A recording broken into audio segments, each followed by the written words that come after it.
when you're conducting these sort of offensives that they are engaged with at the moment, you do need air supremacy, at least, if not superiority, over over the airspace. So the F-16s will make a difference. They're obviously a very capable aircraft, but the numbers are not huge. 7 people, including a 6-year-old child, have been killed in a Russian missile strike in the centre of the northern Ukrainian city of Chernihiv. 12 children are also among the 117 people to have been injured in the attack. That's according to officials in the city, where a main square, university building and a theatre were damaged. Ukrainian President Volodymyr Zelensky said that Russia had turned an ordinary Saturday into a day of pain and loss. Let's speak to Major General Tim Cross, a retired British Army officer and military logistics expert. Major General, hello, good evening. Why this city?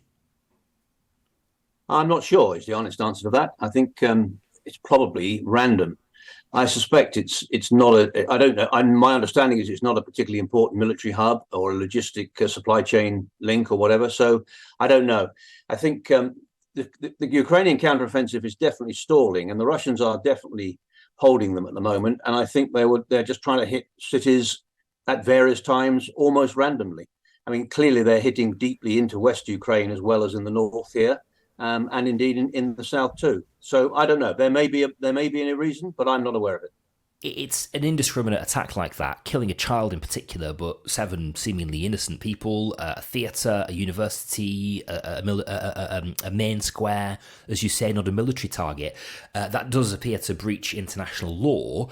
But is there not also a risk for Putin that some of those people that he has built as allies, or perhaps those who are starting to waver, will look at an attack like this unfavourably, even if they are supportive? Well, you'd like to think so, but the truth is that the sort of people that are supporting Putin are pretty vicious regimes in their own right. I mean, Iran, North Korea, China, and others. There are other nations too which are more neutral, but nonetheless, I'm not convinced that this would change their mind, if you like. I'm afraid that these, I don't want to. I took part in a number of operations around the world, in the Balkans, Iraq, and so forth.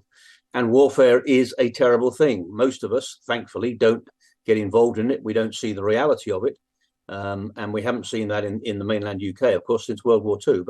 But these sort of things do happen. The strike was, again, it was quite a large strike, obviously, but it has caused a lot of damage and killed a lot of people.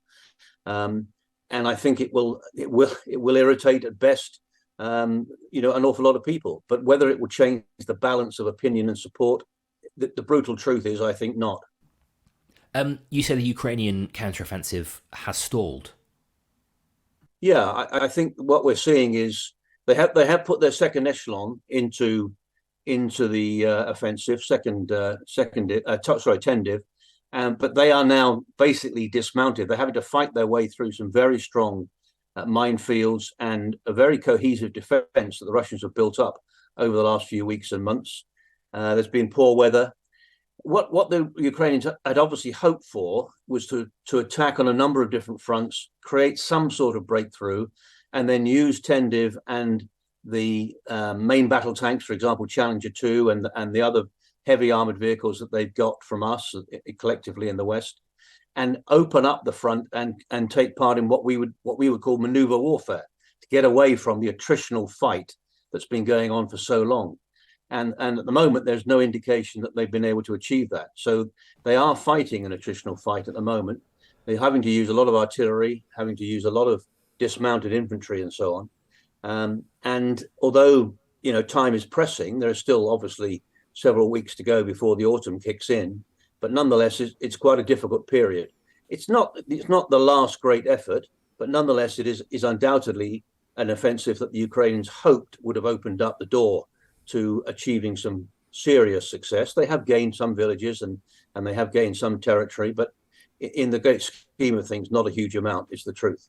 So what we're seeing is an attritional fight that at the moment is not going very far. We've heard today that the US has approved the transfer of F-16 fighter jets made in America. They are in, I think, Denmark and the Netherlands at the moment.